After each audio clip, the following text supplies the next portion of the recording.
یہ واقعہ ہے حضرت بھون شاہ قلندر اور سکھ آرمی کا۔ ایک سکھ لشکر آپ پر حملہ کرنے آیا تو کیا ہوا، آئیے جانتے ہیں۔ آپ بچپن سے ہی بہت ہی مہمان نواز شخصیت کے مالک تھے۔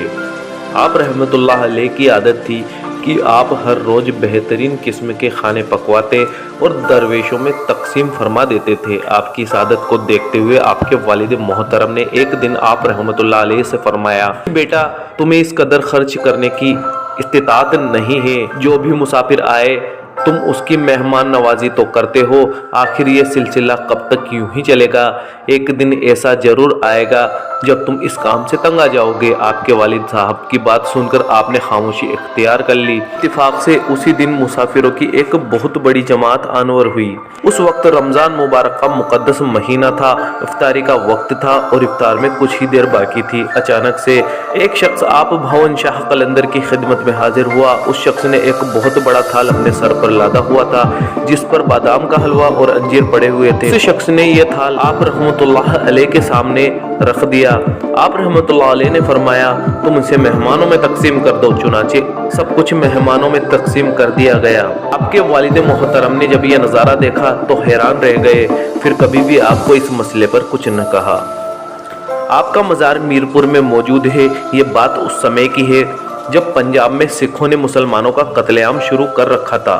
سکھوں کا ایک بہت بڑا لشکر جو کہ ساکھ سنگھ بیدی کی کمان میں مسلمانوں کا قتل عام کر رہا تھا، اس لشکر نے پنجاب کے دیہاتی علاقوں میں بہت زیادہ غارت اور قتل عام پھیلا رکھا تھا۔ وہ جہاں بھی مسلمانوں کو دیکھتے تو فوراً موت کے گھاٹ اتار دیا کرتے۔ ان کے ہاتھوں سے بے شمار مسلمان شہید ہو چکے تھے، اس کے علاوہ ہزاروں گھروں کو لوٹ بھی لیا تھا۔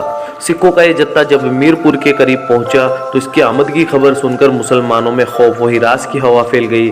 میرپور کے مسلمان حضرت بھون شاہ قلندر کی خدمت میں آ کر عرض کرنے لگے، حضرت اب حالات اس قدر خراب ہو چکے ہیں کہ اب ہمیں اس لشکر کے مقابلے کی تیاری شروع کر دینی چاہیے۔ آپ رحمت اللہ علیہ نے ان سب کی بات بغور سنی، پھر عرض کی، مقابلہ کرنے یا پھر لڑائی کرنے کا کوئی بھی فائدہ نہیں ہے۔ تم سب لوگ بے فکر ہو کر اپنے اپنے گھروں کو چلے جاؤ، میں خود اس مسئلے سے نپٹنے کا انتظام کرتا ہوں اور اس معاملے کو اپنے ہاتھ میں لیتا ہوں۔ چنانچہ آپ رحمت اللہ علیہ کا فرمان پا کر سبھی لوگ اپنے اپنے گھروں کی جانب روانہ ہو گئے۔ چند دنوں بعد سکھوں کا یہ جتھا ایک مقام پر پڑاؤ ڈالنے لگا اور میرپور پر حملے کی تیاری کرنے لگا۔ جب ان کی تیاری پوری ہو گئی تو یہ میرپور میں داخل ہو گئے۔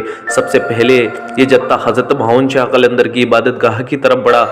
سکھوں کا ہراول دستہ تھا جو کہ سرکار کی شان میں داخل ہو چکا تھا۔ جب ان سب لوگوں نے آپ حضرت بھون شاہ قلندر کے پرنور چہرے کو دیکھا تو یہ لوگ سوچ میں پڑ گئے، کیا ایسے لوگوں کو بھی موت کے گھاٹ اتارا جائے؟ ایسے لوگوں پر بھی ہمیں حملہ کرنا ہوگا؟ ابھی لوگ سوچ میں مشغول ہی تھے، تبھی آپ بھون شاہ قلندر سرکار نے اپنی نگاہ کامل ان سبھی لوگوں پر ڈال دی اور آپ کی نگاہ کرم کا ایسا اثر ہوا کہ وہ سبھی لوگ مسلمان ہو گئے۔ چنانچہ آپ رحمت اللہ علیہ نے ان سبھی لوگوں کو کلمہ شہادت پڑھایا اور سب کے سب آپ کے حلقہ آغوش میں داخل ہو گئے۔ اس کے بعد آنے والے لشکروں کو جب یہ پتہ چلا کہ ان کا ہراول دستہ تو سرکار کے آغوش میں داخل ہو چکا ہے تو ان کے آپس میں ہی پھوٹ پڑ گئی۔ یہ سب دیکھ کر ساکھ سنگھ بیدی خود آپ کی خدمت میں حاضر ہوا اور اس نے اشرفیوں سے بھرا ہوا تھال آپ کے سامنے رکھ دیا، لیکن آپ نے قبول کرنے سے صاف صاف منع کر دیا۔ اس کے بعد آپ نے فرمایا، اے ساکھ سنگھ بیدی، اپنی خیریت چاہتے ہو تو ابھی اسی وقت اپنے لشکر کو لے کر یہاں سے فوراً روانہ ہو جاؤ، ورنہ تمہارے سارے ساتھی دائرہ اسلام میں داخل ہو جائیں گے اور تمہارا ساتھ دینے والا کوئی بھی نہیں بچے گا۔ جب ساکھ سنگھ بیدی نے بات سنی تو چپ چاپ وہاں سے دفع ہو گیا اور اپنے لشکر کو لے کر چلا گیا۔ دوستو، یہی شان ہوتی ہے اولیاء اللہ کی، ان کے اوپر اللہ کا ایسا کرم ہوتا ہے کہ جسے عام انسان سمجھ نہیں سکتا۔ یہ تو بات ہے ایک ایسے واقعے کی، ایسے تو کتنے ہی واقعات اسلام کے اتہاس میں گھٹے ہیں جس میں اولیاء اللہ نے لشکر کے لشکروں کو اسلام میں داخل کروا دیا ہے۔ دوستو، ویڈیو پسند آئی ہو تو دل سے اسے لائک کر دیں اور اپنے قریبی لوگوں میں